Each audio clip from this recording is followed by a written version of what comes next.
Yeah. But at the time of the story, 1,000 Jamaican dollars was worth more like 15 to 20 American dollars, which I get to some people is still not that much money. And yeah, I get that because what's $20, right? Nigga, that's like 2 trips to Chipotle, big fucking deal. But you gotta keep in mind, at the time, I was still in high school in Jamaica. I was like 13 years old. I had no sense at all of what money was worth. I didn't know what a lot of money was. One, partly because I didn't have any. At that age, the most money I probably ever had at one time was like $200. And that was after a really good Christmas and a year of starving myself so that I could save my lunch money. And 2, because I grew up with Black Caribbean parents. I heard all the typical that Black parents say to their kids when it comes to money. If I left the lights on in a room, I'd hear, "Hey boy, you better turn off the light, them know come know say nah pay the light bill." If I'd asked to stop at Burger King after school any day except a Friday, I'd hear, "Oh, you want Burger King? Hold on, say you Burger King money."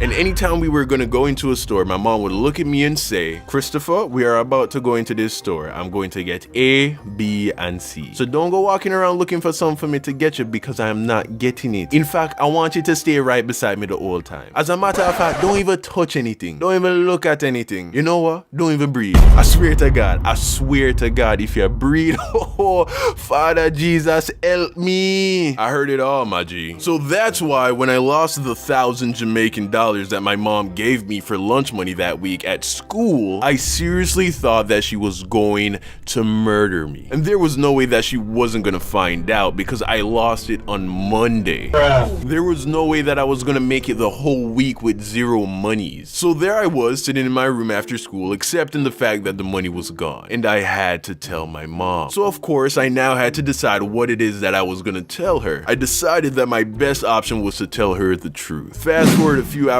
later, my mom's back home from work and I'm standing in her room ready to break the news to her. She's like, "Hey son, how was your day at school?" And then I open my mouth and say, It was terrible." She's like, "Why, what happened?" And then I say, "It was terrible because a guy stole all of my lunch money, mommy." Yes, nigga, I lied, okay, I lied. I didn't have the balls to tell her that I lost the money. So I figured that if I told her that someone took it, she wouldn't be mad at me and we just dropped the issue. Unfortunately, I guess I didn't take into account a very important fact that I stated earlier. I grew up with Black Caribbean parents. So when I told my mom that a dude at school took my lunch money, instead of being all like, "Oh, I'm sorry to hear that happened to you, baby," and just wanting to let it go, she looked me dead in the eyes and said, "Who took your money?" And even though that's what she said with her mouth, her eyes said, "You are going to show me the good for nothing piece of shit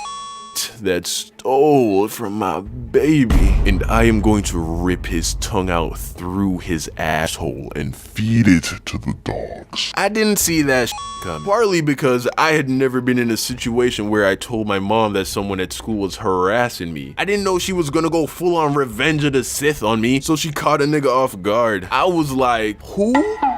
"Oh, it was this guy. I don't know his name. He was older, like maybe a grade or 2 or 3 grades above me. He was tall, but not like that tall, and he had like light skin, but he was like really tan, kind of dark, burnt to a crisp, really, but you could tell he was naturally light skinned. And he had long black hair, but it was really curly, so it looked short, and he probably stayed in the sun a lot, so it got like kind of brown. I basically described 90% of the entire male population at my school, and just for shits and giggles, I threw in he had a scar on his face. I think. It all happened so fast. I literally invented a nigga in an attempt to not get in trouble. She says to me, "Tomorrow we are going to go to your school. We are going to go to the principal. You are going to describe the person to her, and then we are going to go class by class until you see the person who took your money. I am going to make him pay for what him do to you."